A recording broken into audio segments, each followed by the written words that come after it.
So, good morning. Let us get started. We stopped in the previous lecture at this point where we discussed the concept of infiltration as one of the major abstractions from rainfall. Right. So, in a very simple way, you can think of filtration as a process by which surface water is converted into subsurface. And when I say subsurface water, we divide, broadly speaking, we divide it into these two zones. One is the unsaturated zone, where some of the voids are filled with water, and the saturated zone, which is considered to be the zone where all the voids are completely filled with water, right? So this dividing line between the unsaturated zone and the saturated zone is referred to as the water table, right? So it is that dividing surface below which the saturated exists, and everything above that is assumed to be the unsaturated zone. Now, this water table is special in the sense that it is the pressure at the water table is equal to the atmospheric pressure, right? And so as you move down from the water table downwards into the saturated zone, the pressure increases linearly with depth, similar to our hydrostatic pressure distribution in fluids. So here also it is considered the hydrostatic pressure distribution is considered to be valid.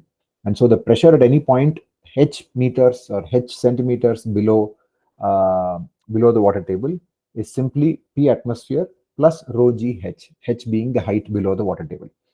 Now, when we speak of points below the water table, clearly we can see that the pressure is going to be greater than atmospheric pressure. Now, immediately the question up in our minds is, what about the pressure at a point above the water table? Any thoughts on what the pressure at any particular point above the water table could be? Will it be the same as atmospheric pressure? Will it be less than atmospheric pressure? What do you think? Anybody? There's only one, two, three, four of you here. Ayush, any thoughts?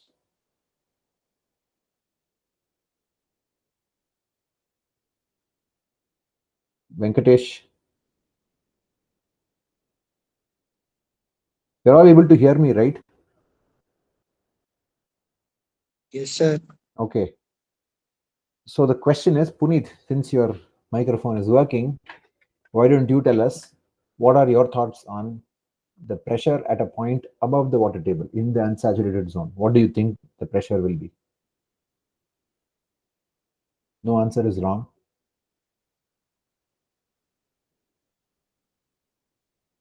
So the pore water, the stress that experienced by the soil minus pore water pressure. Um,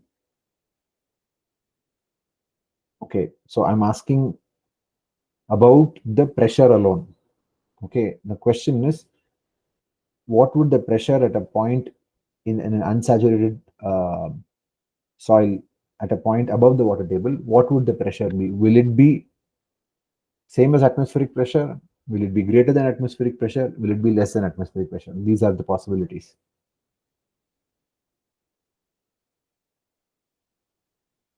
Same as the atmosphere pressure. Okay, same as atmospheric pressure. Yeah, so this is a very common answer is that it must be the same as atmospheric pressure. Now, what happens is actually in reality it is lower than atmospheric pressure, and I'll explain why that is.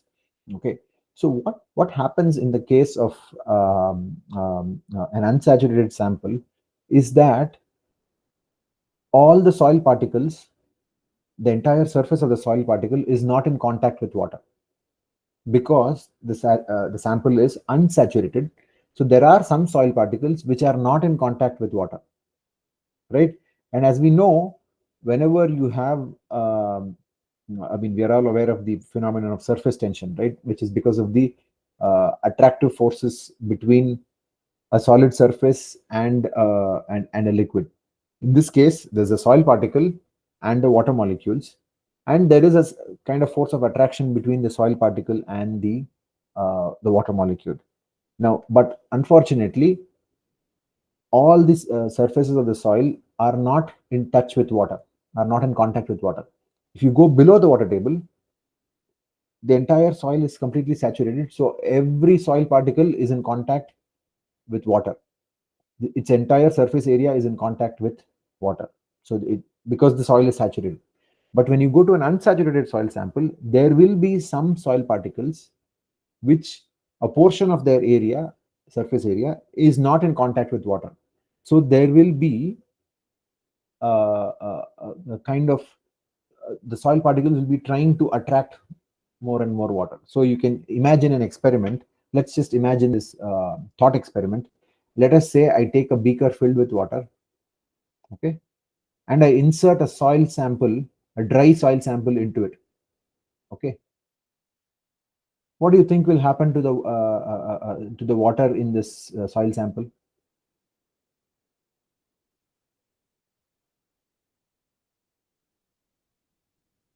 What will happen to the water?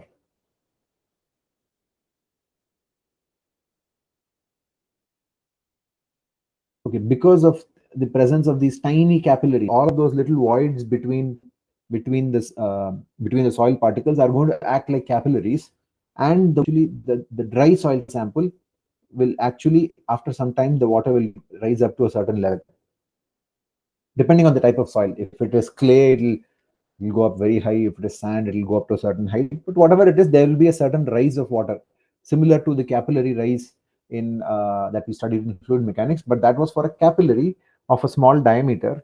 Here, it's a big soil sample, but the soil sample can be imagined to be made up of many, many tiny capillaries, right?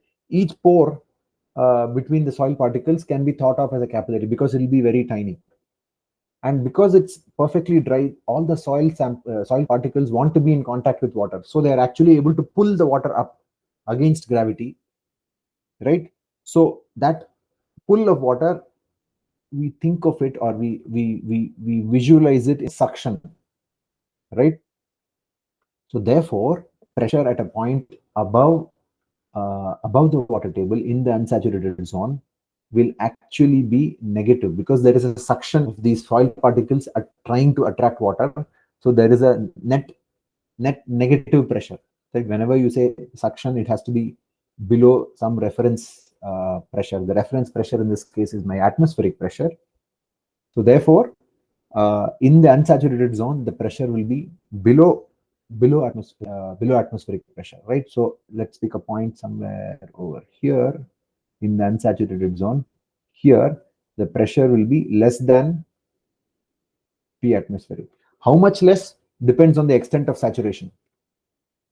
The more saturated the soil is, the less the suction will be. The more unsaturated the soil is, the more the suction will be. Right? So you can readily imagine that. Any questions on this?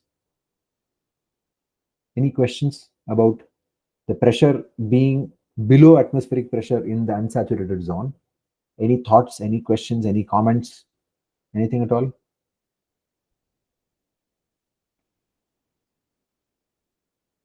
Okay. So I'm assuming everybody is in agreement. All right. So let's move on. So in this context, we are also two properties of a saturated or unsaturated sample. Number one, the porosity, which is defined as the volume of voids divided by the total volume. And we use the letter n, small n, to denote the porosity. And the second parameter that we defined was the moisture content, which we use the Greek letter theta to denote, and that is defined as the volume of water in the unsaturated soil sample divided by the total volume, right? So if you look at the way it's defined, theta will take values 0 if the soil is perfectly dry, to n, which is the porosity, if the soil is completely saturated, right? So that's the range of values that theta can take, 0 if the soil is perfectly dry, to n if the soil is perfectly saturated. Okay. So that's the definitions of these two properties. Now, in this context, we will discuss another Another property of soil, I'm going to refer to it, written it here. I'll just write it over here. It's called the field capacity.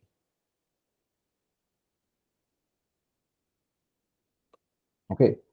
So the field, FIELD, field capacity. So the field capacity is basically the moisture content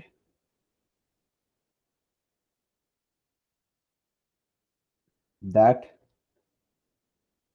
the soil can hold against gravity. Okay. So I hope that definition uh, makes sense. So if I keep adding water to the soil, okay, up to a certain point, the soil is able to hold that water against gravity, because gravity wants to take it down. The soil wants to attract the water molecules. So as long as that attraction is stronger than gravity, the water will be held back by the soil.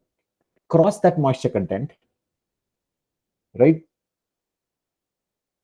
Once I go past that, the soil is no longer able to hold the water against gravity, then the water will start draining out. Now, if you have, I'm sure most of you must have watered some potted plants or had some experience where there's a pot with some soil in it, and then you go and pour some water to grow some plants. You might have some plants at home or whatever. Now, those pots that you have in which you keep your plants at home, you may have noticed that those pots will have a hole at the bottom, right? That hole at the bottom is to ensure that if you pour too much water, the water doesn't stay in the soil, and sometimes the plants can suffocate if there is too much water in the soil. So if you pour too much water, the water just drains out of the bottom of the pot and goes out. So that's an indication that you have poured sufficient water. So that whole pot is basically indicating to you when that water starts to come out of there, that means you have poured too much water, right? So that's one of the indications. So that is an indication of the field capacity, right? So as long as you're as if you have a perfectly dry soil sample, you start pouring some water. As you pour water initially, the soil is just able to hold all of it.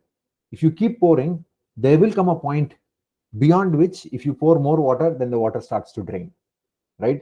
So that point is called the field capacity. Okay, so just keep that in mind. We will use this later on while we talk about other things. Okay, any questions on what field capacity is?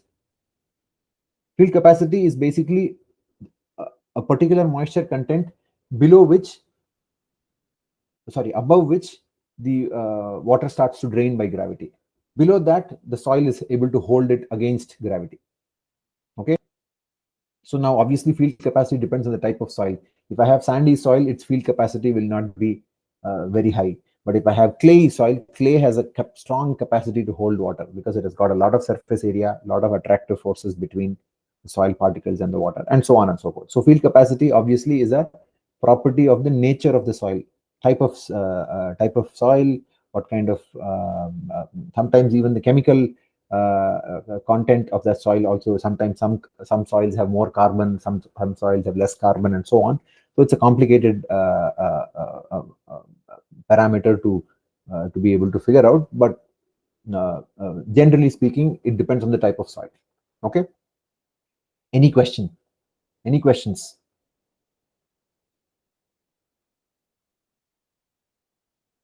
Okay, let's move on. So now what we are going to do is to write continuity equation for an unsaturated soil sample. We are going to take a control volume of a soil sample and then write the continuity equation for that, right? So we are going to consider an unsaturated soil sample of dimension dx, dy, dz. That's the box. And what we are going to do is to write continuity equation in one direction. We are not going to consider x and y directions. We are only going to take into account the z direction. And the reason we are going to consider only the z direction is because when I say infiltration into the soil, infiltration is assumed, although there is some horizontal component of infiltration also. Predominantly speaking, infiltration is a vertical process, right? It predominantly happens vertically downwards. So therefore, we are only going to consider infiltration to be occurring in the vertical direction. Although there will be some horizontal infiltration happening depending on the nature of the soil and the moisture content and so on, but by and large, infiltration is a vertical process that happens really downward. So therefore, we are going to consider only the z direction. Okay, so consider the soil sample and the volume of water that is contained in the soil. Let's assume that this soil is unsaturated, right? So the volume of water contained in the soil sample is theta, which is the moisture content, multiplied by the volume of the soil sample, so which is dx dy dz, or in other words, theta times dv. dv is basically another way of writing the volume of the soil sample, which is the product of the length, breadth, and the width. Okay. All right. So now um, let us look at the fluxes that are going into this soil sample uh, in the vertical direction. We are going to assume that nothing is happening in the x and y planes, x and y directions. Nothing is happening. The only direction in which any flow is happening into this particular box, right, is in the vertical direction. Okay, so let us say at the bottom face of this soil sample, the flow that's coming in is q, small q, times dx into dy, because that's the area through which that flow is coming. And then at the other upper face, the flow is q plus dou q by dou z into dz times dx dy. Now get this term. Anybody can let me know how I got this term, q plus dou q by dou z into dz. What is this?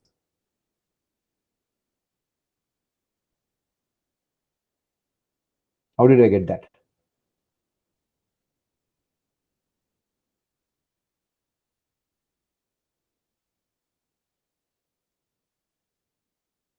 Any thoughts on that?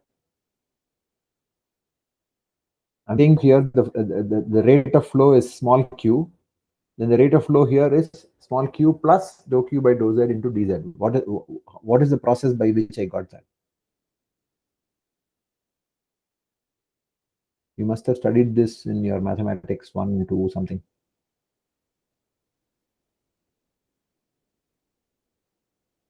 Nobody? Oh my god.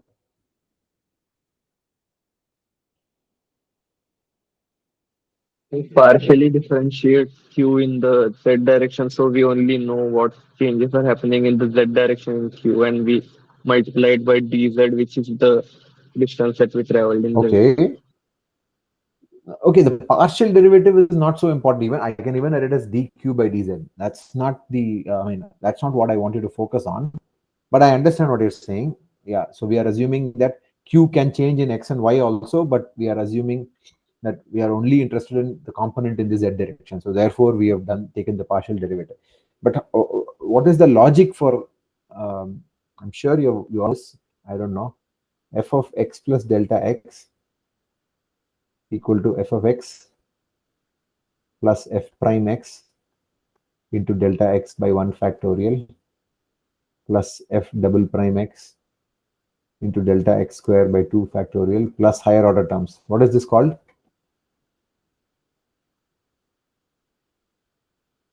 What is this way of writing this expression called?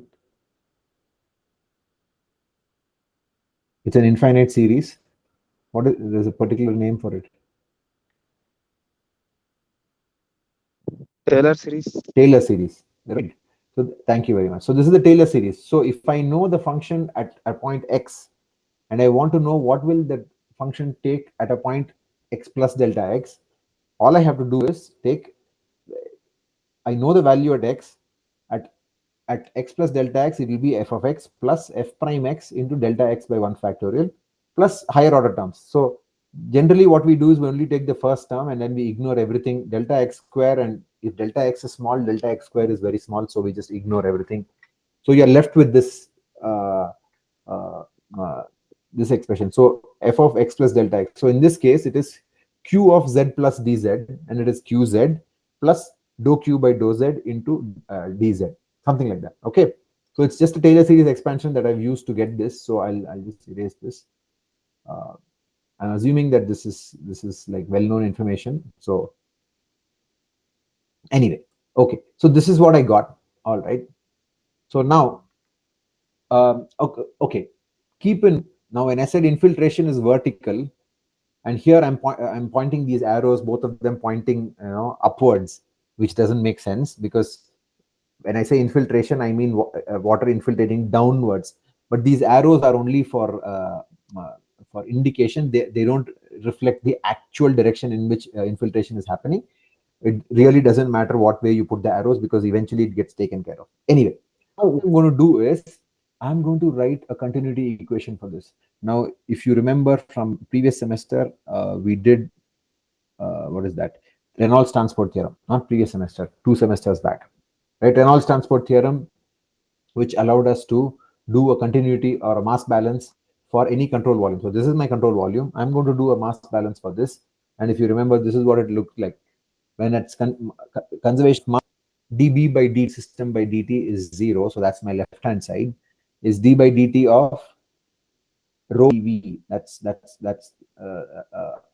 sorry, rho dv, because small b is 1 because it's conservation of mass. So here I have rho theta dv. That's the volume of water in the sample, right? Rho theta times dv plus through the control surface is rho v dot n dA. Now v in this case will be the normal vector for the lower one will be pointing outwards, and for the upper surface area will be pointing outwards. So this q dot n will be negative and that q dot n will be positive, and so therefore you will have q plus dou q by dou z into dz, and then this one will be minus q into dx dy. So those q terms will get cancelled out. So you will be left with a simple equation that looks like this. The rho is, the density of the water is assumed to be constant, so that goes out of the integral. So it just and it's a common in both these integrals, so it just disappears. So at the end, you have simple looking equation: dou theta by dou t plus dou q by dou z equal to 0. So this is the simplest form of expression of the continuity equation in the um, um, uh, uh, in the vertical direction. We are not considering anything happening in the x and y direction, so we are restricting ourselves to the z direction, the vertical direction. What is this telling us? The rate of change of the moisture content in a soil sample, that's dou theta by dou t, plus the rate of change of flux in the z direction. Q is the flux per the what is called the Darcy flux. I'm sure you all remember Darcy's law from your. Have you had a course, geotechnical soil mechanics, something?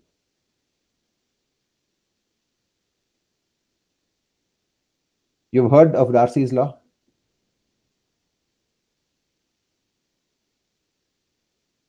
You can say yes or you can say no. Somebody has to say something. Yes. You all heard of Darcy's law? Okay, so I'm Yes, sir. I'm going to assume that everybody has heard of Darcy's law in soil mechanics course. Okay, so this small q is simply the flux per unit area, right? So and it's sometimes referred to as the Darcy velocity. We will discuss that a little bit later, but anyway, so it's simply the flux going through um, uh, this unsaturated soil sample per unit area. So that's why I multiplied by dx dy. That gives me um, uh, the total flux, right? This flux per unit area multiplied by dx dy.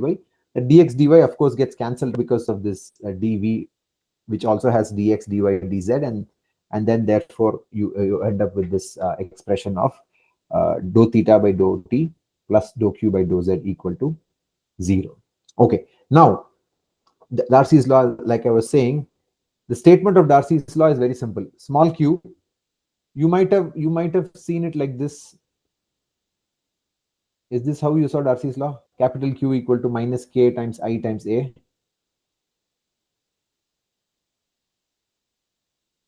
Yes.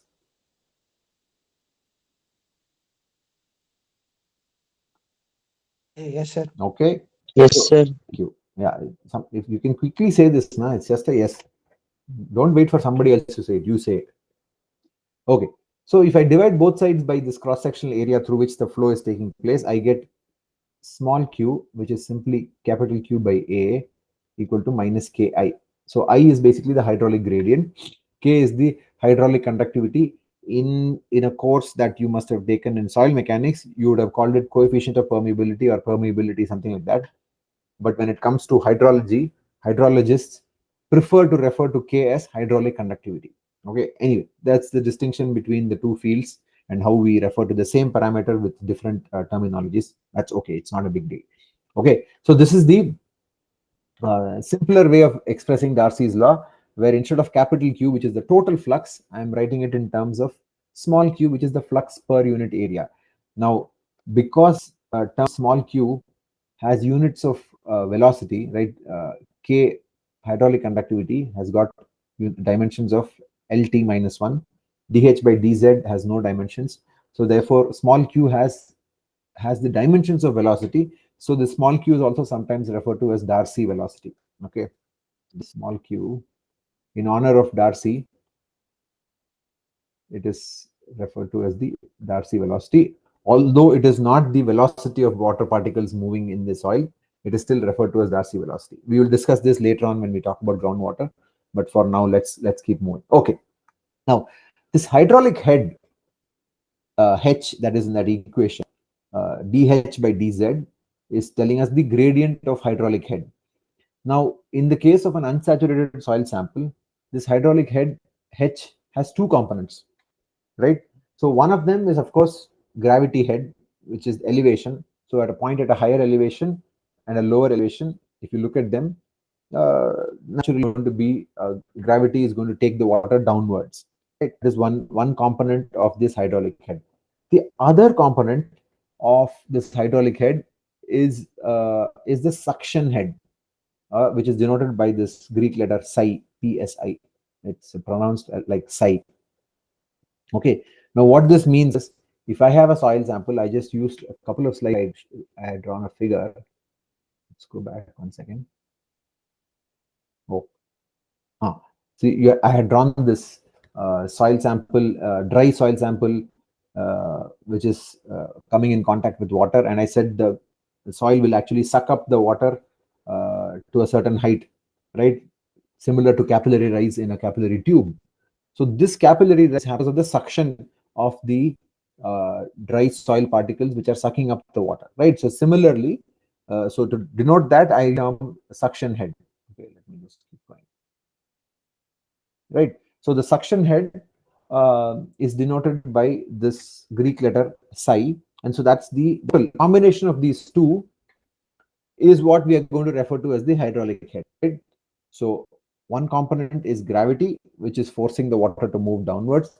The other component is if I have dry soil, it will also suck the water, whether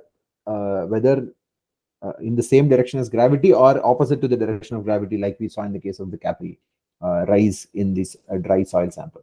Right. So suction is going to happen irrespective. It doesn't care about direction, right? Because it's uh, it's a molecular level force. There's no direction in that. It's the combined impact of so many molecules attracting water molecules. So it really doesn't depend on any. It's independent of direction, right? But gravity, we all know, it always acts downward. So it's the combination of these two. Now, if I were to substitute this into the equation, so H, hydraulic head, is simply psi, the suction head, plus Z, which is the gravity head, right? So if I put that into the equation, I get minus K dou psi dou Z, right? So if I expand that out, I get minus, okay, I've just skipped one step, but just let's pay attention to what I'm doing. Minus K dou psi by dou Z plus dou Z by dou Z, which is 1. So I can simply write it as minus K. Okay. Then this equation, I've just expanded it out here. I've taken the negative out, minus K dou psi by dou theta times dou theta by dou Z plus K. Right. So this minus over here becomes plus because I've taken the negative out common. Right. Now, what is this term dou psi by dou theta into dou theta by dou Z? What it is telling us is that instead of dou psi by dou Z is basically a way of saying how the suction head varies with Z, right? If I look at a soil sample, the suction head will be different at different points in the soil. Now, what I've done here is, instead of writing suction head in terms of Z, I'm writing it in terms of theta. The suction head depends on the moisture content in the soil sample, right?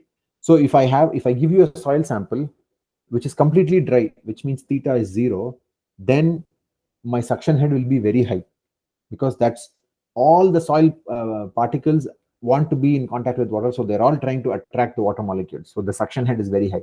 If I give you a soil sample which is partially saturated, then it will have a lower suction head compared to a drier sample.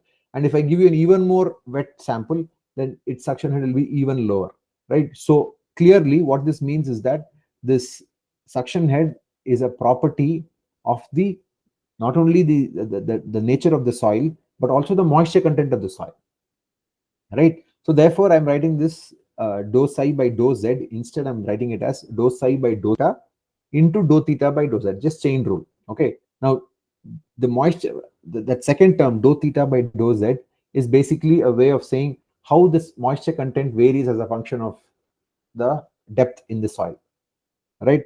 And then I've introduced, in the next step, I've introduced this new parameter called capital D, which is called the soil water diffusivity, which is simply D is nothing but K times dou psi by dou theta, right? It's called the soil water diffusivity. Don't bother memorizing these equations and so on. It's not really worth it. It's just for information, and then we'll move on from this. Okay. All right. So if you look back at the previous slide, we had got this equation dou theta by dou t plus dou q by dou z equal to 0. Now combining these two equations, I've got an expression for q in terms of the soil water diffusivity d, the hydraulic conductivity k, and the moisture content theta, which is assumed to be a function of z. So we have dou theta by dou z. So combining these two, we get this equation dou theta by dou t equal to dou by dou z of d dou theta by dou z plus k, right? So that negative sign in the previous equation disappears, because now we have moved the terms to the right hand side of the equation and rearranged it a little bit. So now we have an expression, we have an equation where I'm only looking at the variation of theta, which is the moisture content in the soil, as a function of the depth in the soil.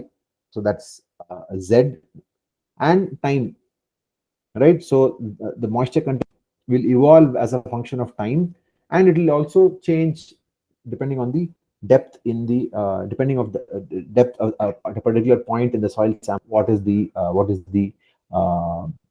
moisture content as a function of depth in the soil sample. And then I have these two parameters d and k, which are dependent on the type of soil, right? K is completely dependent on the type of soil, and d is depends both on the type of soil and the moisture content in the soil, right? So because it's a function of k dou psi by dou theta and so on. Okay, so this equation is a very popular equation. It's called the Richards equation, right? Right, it's called the one-dimensional Richards equation, which is the governing equation for unsteady unsaturated flow in a porous medium, right? So this equation, it's very difficult to solve, results in lots of numerical complications while solving and so on and so forth. We'll not get into that. It's beyond the scope of this course. But suffice to say that this is a very fundamental equation. But what people have tried to do is to simplify this to be able to solve many practical problems. So although this complex equation is available for us to solve, in very practical situations, we use simpler forms of this equation so that we can quickly get an answer. And uh, you know, giving more of using more of an empirical basis to try to solve problems of infiltration as a function of soil type and the moisture content and so on. Okay. All right. So now, so this infiltration process itself, before we get into trying to understand the point of view of the we looked at it in a very mathematical way. Now, if I want to look at it in a more physical understanding of the infiltration process, one of the ways of doing is to look at how the moisture content varies as a function of depth in the soil profile. Okay, so if you look at the slide, here also we have, what we are trying to solve is how this theta, which is moisture content, how it is varying as a function of z, right? Dou theta by dou z is basically telling us what is the rate at which theta is changing as a function of z. And I have dou theta by dou t, which is telling me how fast theta is changing as a function of time, right? That's what infiltration is, right? Initially the soil is dry, then the rainfall happens, and then the moisture content in the soil changes as a function of time and as a function of depth in the soil sample, right? So that's what we are trying to solve for. That's what this very simple schematic diagram to us, that the soil profile will have these distinct zones into which you can divide the moisture profile with depth in a particular soil sample, right? So what it says is there are four, broadly speaking, four zones for the moisture profile in a unsaturated soil sample. At the very top of the soil, which is exposed to the rainfall, you have what is called a saturation zone. Right now, everybody understands this. When you are very close to the land surface, you are coming directly in contact with the rainfall, and therefore the soil at the land surface is likely to be almost completely saturated with water, which means the moisture content will be very close to the porosity of the soil sample at the top of the land surface, right at the land surface.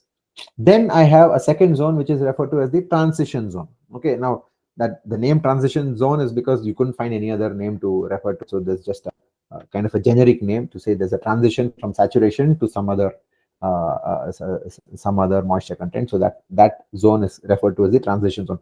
Now keep in mind that these zones are well defined, and this, it's not, you can't say that at this point the saturation zone ends and at this point the transition zone starts, and so on and so forth, right? This is a qualitative description. Depending on the type of soil, depending on the nature of the fall event, these zones might not be so clearly distinguishable from each other. But this is a kind of a schematic way of trying for us to understand what the different processes are and how it happens. Okay, now we'll pay attention to the third and the fourth zone, which is where most of the action is really happening, right? So saturation zone, and then we have zone. The third zone is called the transmission zone, which is where most of the moisture starts to move downwards, right? That's where the majority of the downward motion of moisture is happening. Now, by the very definition uh, uh, uh, uh, of this zone, and because we are saying that this is where predominantly the downward motion of moisture happens, which indicates that the moisture content in this transmission zone must be greater than field capacity, right? Because if it was less than field capacity, the soil would just hold the moisture content against the force of gravity. But because this downward motion of moisture starts to happen in the transmission zone, therefore it's an indication that the moisture content has exceeded the field capacity. That's why the uh, uh, uh, uh, uh, um, moisture is moving downwards, right? Of course, in the saturation zone, it is well over field capacity, but this transmission zone is where that transition happens from the saturation to the wetting zone, which is the next zone, which we'll talk about next, right? So the moisture content in the transmission zone is typically greater than field capacity, but below saturation, right? So that's pretty obvious. Then comes the wetting zone, right? Now the wetting zone is the region where the moisture content will approach the field capacity, right? So, and remember, this whole profile that has been drawn is not a constant with respect to time. This whole thing can shift downwards as time evolves and more rain happens and more water infiltrates. This schematic diagram will just change in scale. The saturation zone may become thicker, the transition zone may become thicker, and so on and so forth, right? So this is at any given instant in time, this is how the soil profile can be divided into. So the moisture content in the wetting zone is getting close to field capacity, right? Or it may just start to be approaching field capacity, right? Then the moisture starts to decrease with depth. as you move further down zone, right? So that's also something very, very, very, very indicative of the fact that this, therefore you have this, at the bottom you see this, that is used to refer to it. There's a wetting front, right? So there's a, this word front is used in the context of, because the moisture is advancing in the soil, advancing through the soil, right? So if you look at this military army terminologies, they'll say the army is advancing along a front. Front means it's the front line of the army. So the entire, they are the ones who they move forward, they are getting into enemy territory and so on. So that's referred to as the front, and then the sides are called the flanks and so on. Anyway, so this front is basically a kind of a military terminology to indicate that this moisture is making progress into previously unconquered territory. Okay, so the moisture is moving downwards, and it is making inroads into the previously dry soil. Okay, so that's what this wetting front is indicating. And so if you want to define it in a more precise way, you can say this wetting front is some kind of a discontinuity between wet soil above and dry soil below, right? So there's dry soil, the wetting front, and wet soil or newly wet soil that is just above the wetting front, right? So the wetting front is, that's how it's defined as a sharp discontinuity between the newly wet soil, it has just now become wet, and the older moisture that was originally present in the soil. This discontinuity between these two, that is referred to as the wetting front. Okay, any questions before we move on?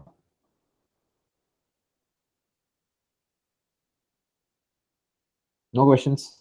Okay, now we will spend a few minutes on this next topic, and then we'll stop with that for the day, because I do want to discuss a few things before we move on. So infiltration capacity is basically, uh, again, we're going to be defining a few things before we get into more details. It's the maximum rate at which a particular soil can absorb water. Okay, so it seems fairly obvious. Every soil must have a certain maximum capacity at which it can absorb water, right? If I have sand, it has a different rate. If I have clay, it has a different rate. If I have some other type of soil, each soil will have a different rate at which it can absorb water, and that maximum rate at which a particular soil can absorb water is called the infiltration capacity. We designated with this term FP, and we typically we denote it in centimeters per hour, right? So a particular soil may have infiltration capacity of 1.5 centimeters per hour or 1.2 centimeters per hour or whatever it is, right? Actual rate of infiltration. Now this is the maximum rate. Now the actual rate of infiltration depends on how much rainfall is happening, right? If my rainfall intensity is lower than my infiltration capacity, then what will happen? If my rainfall intensity is lower than my infiltration capacity, what will the actual rate of infiltration be? Suppose my soil can infiltrate at the rate of 1 centimeter per hour, but my rainfall is happening at zero 0.5 centimeters per hour. What will happen to the actual rate of?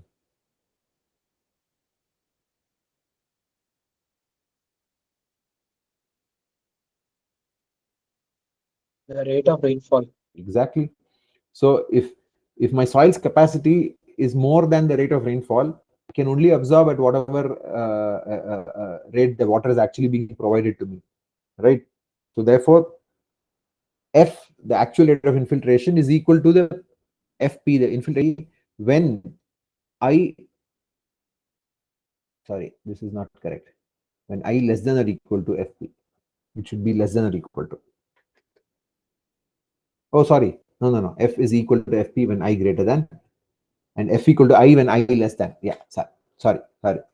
So when I is the intensity of rainfall, when I is less than FP, F will be equal to I, and when I is greater than or equal to FP,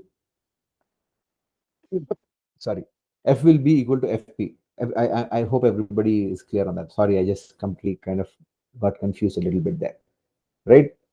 If my rainfall intensity is greater than my soil's capacity, the infiltration rate will only happen at the maximum capacity, FP. But if my rainfall intensity is less than my maximum capacity, then in actual rate of infiltration will happen only at the rainfall intensity. So that's what these two, it's a mathematical way of saying the same thing. Okay. Now the next question is this infiltration rate F, is it a function of time or is it independent of time? If you assume constant rainfall intensity, any thoughts on that? Will it be a function of time or will it not be a function of time?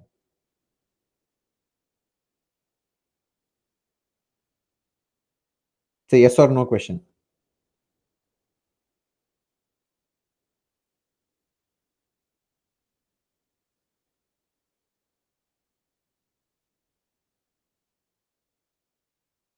So now think about it like this. I have a particular soil which has a maximum infiltration capacity, maximum rate, right?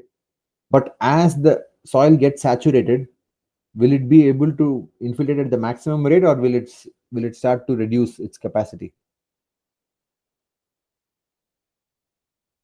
This infiltration capacity itself is also a function of the moisture content of the soil. If the moisture, if the soil is completely dry, it will be able to infiltrate at a much greater rate. As the soil becomes wetter and wetter and wetter, its infiltration capacity itself will start reducing. So the infiltration capacity itself is a function of time. So naturally, the rate of infiltration will also be a function of time. It cannot continue absorbing rainwater at a rate that is independent of the time. Even if the rainfall intensity is constant, the soil's infiltration capacity is a function of time. It cannot just absorb water at the same rate for infinite time. Okay, so we will just briefly stop with that. I want to let you know that on Wednesday I'll just be have landed in Chennai on Wednesday morning. So I won't be able to make it to Tirupati in time for our lecture at 8 o'clock. So I will deliver the lecture from Chennai again online. So please join online on Wednesday as well. Friday's lecture we will meet in person. Okay, so please be online at 8 o'clock on Wednesday also. Now I sent the project one details, the groups and the task that has been given to you. I hope you're all getting started on that. If you have questions, you can ask me now. You can send me an email. We have about a couple of minutes left. Uh, if there are any questions, you can send an email. Has everybody received the project details and all of that? I hope everybody's got it. Yes, sir. Very good. Okay, please get started. Don't wait until I've given time until next Friday, I think, if I remember correctly. So it's not a big task. It's a fairly straightforward, simple task. Uh, one hint that I'll give to you is if you find missing data at a particular location, the data that has been given to you is daily data. Okay, so if there are 100 days of missing data, don't try to find 100 days of missing, don't try to fill 100 days of data. Just add all of it and get the annual totals. Okay, so let us say in a particular district there are 50 or 60 rainfall stations. Out of those 50, let us say 45 of them have measured 70 centimeters of rainfall or 80 centimeters of rainfall annual. Okay, and there are some 1 or 2 stations which have recorded only 2 centimeters or 5 centimeters. That's because they were not working for the majority of the year. They were only working for 1 month or 2 months or whatever. So they recorded a very, very unusually low rainfall amount. Okay, so if you see some unusual numbers, very low rainfall amounts, 10 centimeter, 20 centimeter, something like that, compared to all the other stations which are giving 50, 60, 70, whatever it is, then assume that those stations are missing data and only try to fill those missing at those missing locations for the entire year. Don't try to fill every single day that on this day they must have received this much and so on and so forth. Then the task becomes huge. Okay, so add up all the values and look at the annual total rainfall received and fill the missing data only for those annual totals, not for individual days. Although the data is provided to you, and if you have enough time, you can sit and do all of this. But let's not start times doing daily filling of missing data. Fill it for the entire year. Okay. If there are any other questions, please feel email me. Anyway, Wednesday also I'll be available. You can ask questions if you want. And then of course Friday I'll be available in person, or you can come and meet me. So we will take it up in the coming days. Okay. Thank you very much. Take care, and see you all on Wednesday, and then in person on Friday. All right. Take care, everybody, and see you soon. Bye bye.